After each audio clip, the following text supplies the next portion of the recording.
what's good? Back at y'all with another Major Music Lounge podcast. You can catch this podcast online on YouTube on Fridays, as well as all streaming platforms, Apple Music Podcast, Spotify Podcast, iHeartRadio, and more. And if you're new to this podcast, this is kind of like a platform for producers and artists that I've kind of created to just come on and talk about some of the things that they're doing, as well as their experience being an independent artist or producer.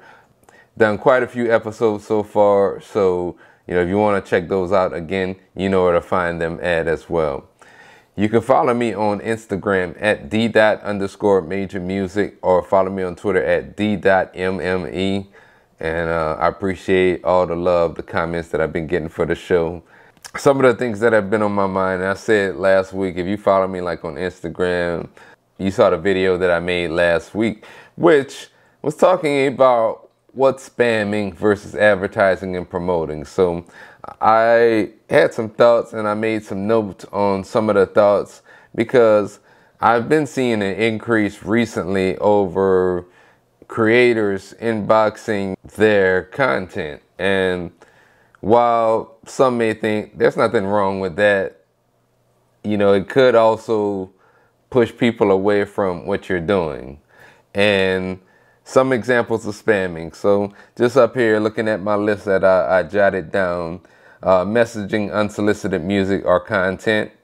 So, what I've kind of learned as a independent artist and producer is you may have some people that, if you look at all the people that follow you, for example, your followers are probably made up of people that have known you for years, maybe old classmates from high school, or you might have went to school with them at some point. You may also have like coworkers, and then probably like acquaintances that you have met along the way. Now, out of all of those people, some people are going to be fans of what you do, but a lot of people won't be fans of what you do. Secondly, when I say that, if you really think long and hard enough, you could use Google, you could use any means of research. But I don't recall anybody ever signing a deal or going viral over messaging a song, a video, a podcast. And while I get sometimes you're trying to network, you're trying to bring awareness to it, there are other means which we'll go over as this video progresses, where you may sit down for an hour a day, and let's just say, for example, you have 1,000 followers, and you're just going through that list one by one, copying and pasting your link to your content or your video or whatever that is, versus maybe paying $5 or $10 to Instagram or Facebook and reaching a couple of thousand people. Now that's smart there. Now, just like you inboxing everybody on your friends list, not everybody is going to engage with what you're posting. They may not engage with your album. They may not engage with your video. They may not engage with your podcast. And, I have a lot of the same things myself, as I said in that previous video. There isn't anybody that's actually watching this video right now that has followed me for years that can say that I've messaged them any of my content ever. I will post it to the timeline and give you the option to click on it or not. But on the flip side of those things, whenever that person comes out with something, I expect them to have the same energy. Now, I show love to people that show love to me. It's just kind of a mutual thing. But what I've also noticed is a lot of those people that are messaging you, they don't really engage with a lot of the things that you post. Now, sometimes I may respond as well to a link to what I'm doing, but to be real, I don't expect much from that. And personally, when I get messaged those things, I don't really even look at them myself. I may engage with it just so it can say seen on Instagram and not say nothing else. But outside of that, I don't really listen to those things. I'm just being frank. We're all busy and things like that. And that's also the reason, like my podcast, for example, I put it on all platforms, and you can find it on YouTube as well. So you can watch whenever you have the time to watch it. You know, you don't have to necessarily watch it while I'm on live. In fact, I don't even do the shows live. I pre-record them and I upload them every Friday. So that's kind of one of the beauties of having a podcast and being able to put it out there on all the platforms, because everybody works busy schedules.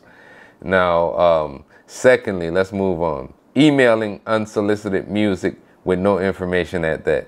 So I don't know how many times myself personally have went to my email box, and that's usually like my business email. I get a email from some random artist with just a MP3 attached to it, no name, no bio, no nothing.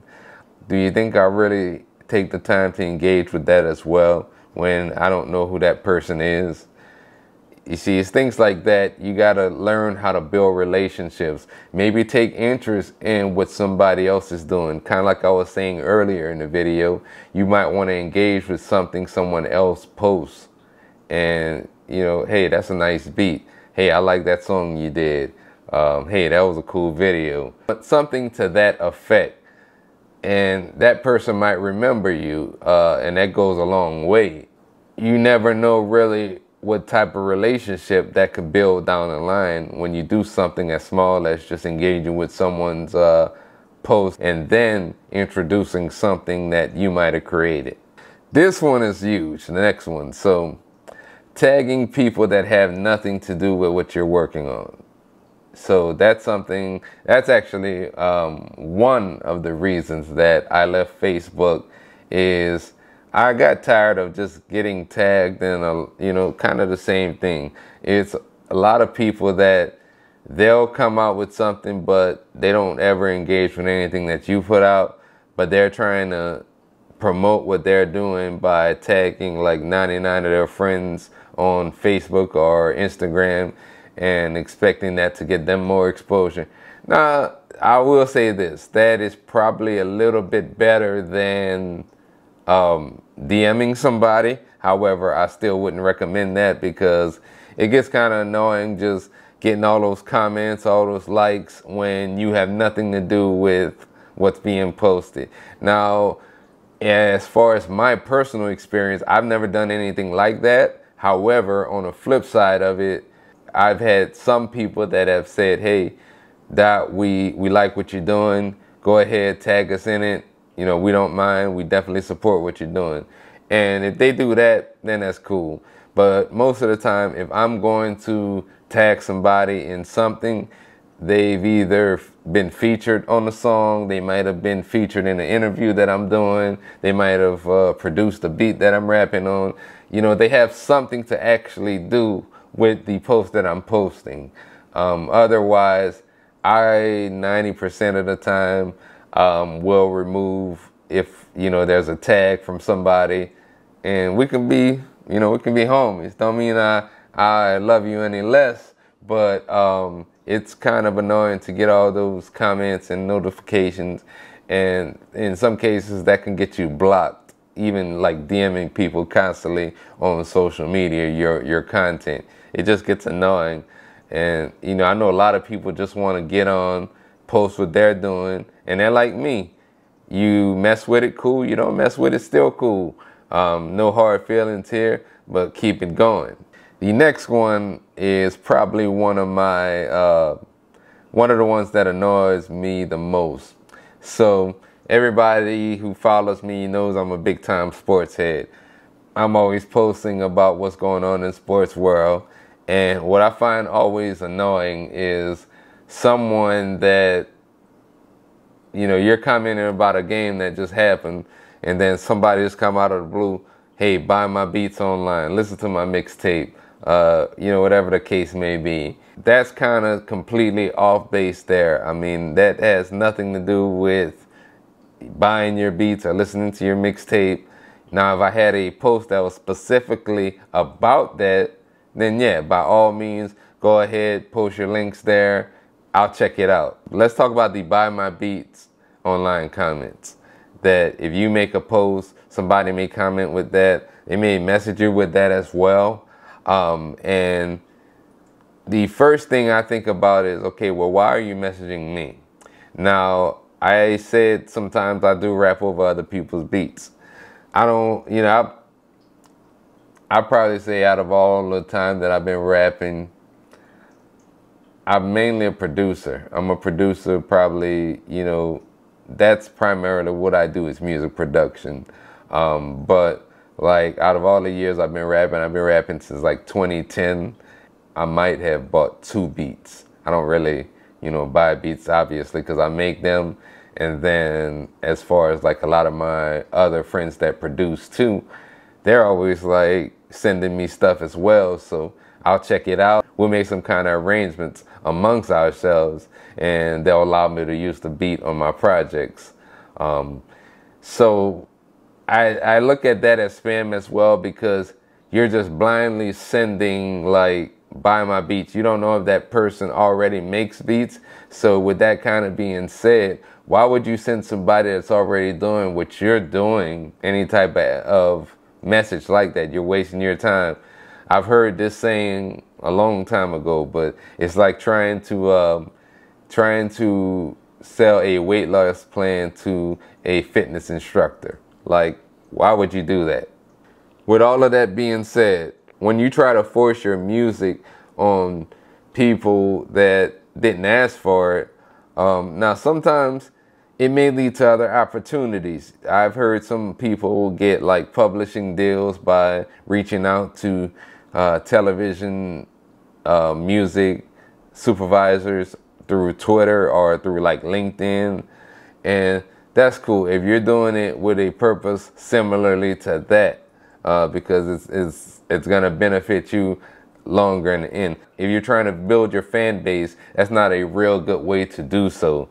Because I find that as far as me being a fan of music and a fan of different podcasts, everything that I found was either discovered by maybe me seeing a feature of an artist that I like, or maybe I discovered it like on Apple Music. They have this feature where you might be listening to an album and then when the album is done, it just kind of shuffles through random songs. I may find somebody that way, but out of all those ways, again, there's never been anybody that has messaged me that I've said like, oh, I gotta go ahead and listen to that person's album today, or I've never seen anybody blow up that way. So I feel like the people that follow you, the people that support you, well, they support you for a particular reason. And that reason is because you bring value to them for something. Now, that value can be, they could be a legitimate fan of your music. Or, I may do another video separate to this, but talking about, in 2021, you can't necessarily be a one-trick pony. You can't necessarily just create music and expect to be relevant. That's why a lot of guys that doesn't have a online presence, it's kind of hard for them to really progress and succeed, because there are some people that I still know that don't really engage with social media and they have really good music, but they don't take off because they're just kind of stuck in this doing everything offline mode. And in this day and age, you got to create more content. And it doesn't have to mean like as a producer that you don't have to constantly put out beat making videos all the time. Also, it doesn't mean that you got to constantly also put out albums all the time. Show everyone a glimpse of your personality, and also give them a reason to come to your channel. One of the best examples I can give you is, think about maybe someone on YouTube that you follow. Why do you follow that person? You could follow that person maybe because, let's just say that person puts out Ableton tutorials, or let's say they put out FL Studio tutorials. Let's say maybe they might put out marketing tutorials, things like that. You follow them because they brought value to you in some kind of way. Now that person may also, like me, be an artist or producer on the side And one thing kind of drives the other in that case. You're engaging with the content that they're creating on YouTube and on IGTV and on Facebook and Twitter, but also you're engaging with the music that they release periodically, because I guarantee there's somebody that's watching this video that's going to watch this video that they might have came across my YouTube channel first for doing these MPC tutorials about a year ago, versus you may have some people that I've been knowing for years that are just strictly fans of my music. Then they found out I was doing stuff on YouTube and they ended up subscribing to me on YouTube. Friends, kind of like I was saying earlier, you may have friends in some instances that are supporters of what you do, but I wouldn't necessarily say they are fans. And then you have some friends that they're just strictly your friends. They don't necessarily support what you do. They may not be into the type of music or the content that you're making, but maybe you connect with them as a person on a different level, maybe about something different. Like there are some people maybe that I connect with better talking sports with, or maybe talking about gaming or something else that I'm into, but we don't necessarily get into it or talk about music much. And that's cool. I don't really expect them when I post something to respond. So that's just what it is. I don't really make a big deal out of that. Now, let's talk a little bit about promotion.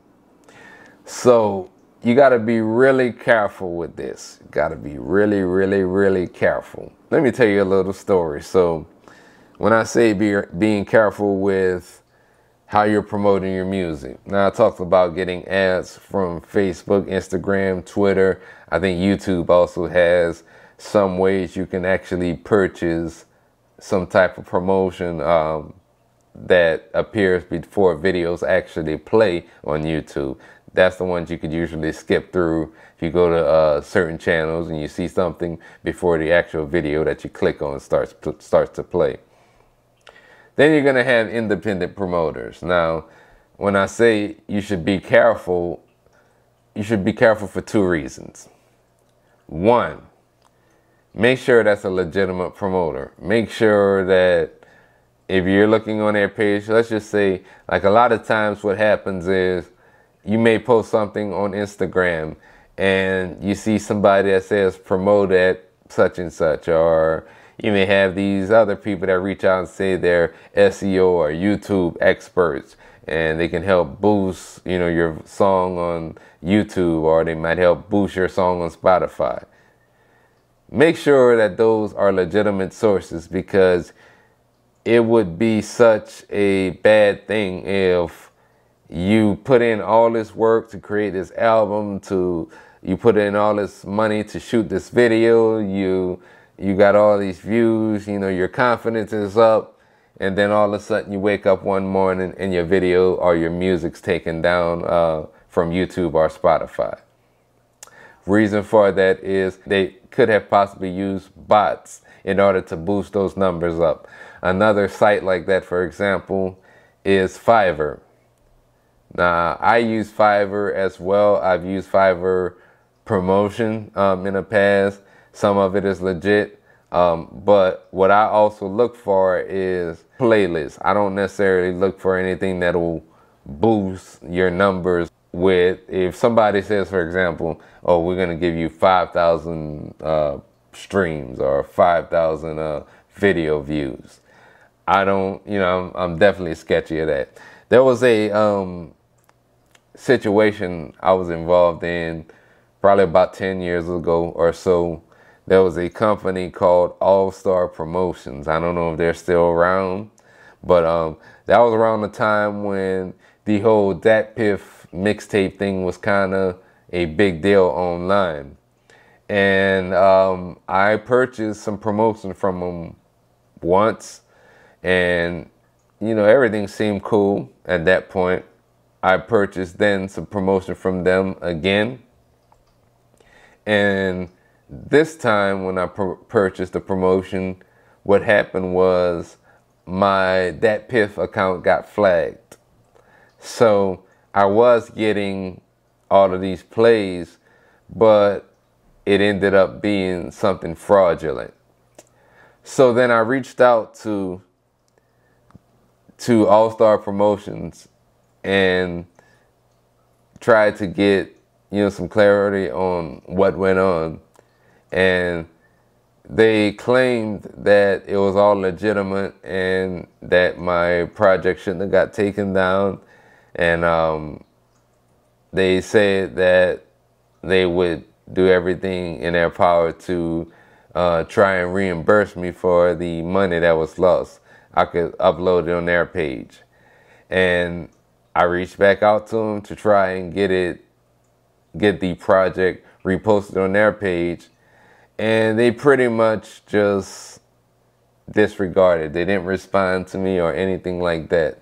And I felt like I got burned. I don't remember exactly how much money it was, but the point of it all is make sure that they are legitimate promoters and that they are offering you, whatever you're paying for. If you want to get more exposure on YouTube or if you want to get more exposure on Spotify. Now, back to the whole playlist thing. Now, you can verify that a couple of different ways. You can verify those by the reviews. Maybe if you read some of the reviews below, if you're trying to get, or on that person's Instagram page as well. If someone comments, maybe they liked their promotion.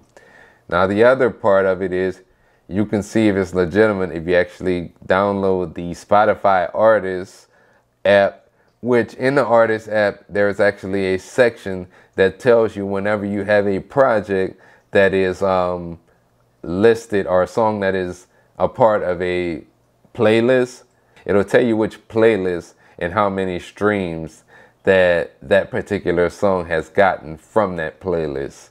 So that is going to also be legit.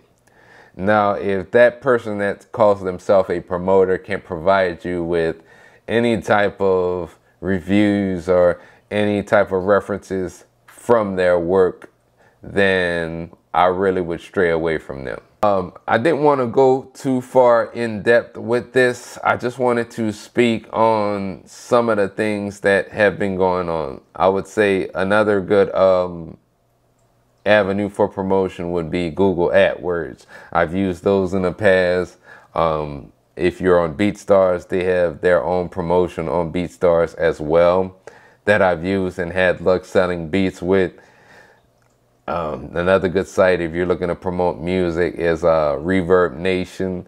If you do distribution through them, they have a lot of promotional services for artists. But just inboxing and tagging people on a daily basis is actually counterproductive. I don't spend any time looking at those or listening to anybody that sends me music online.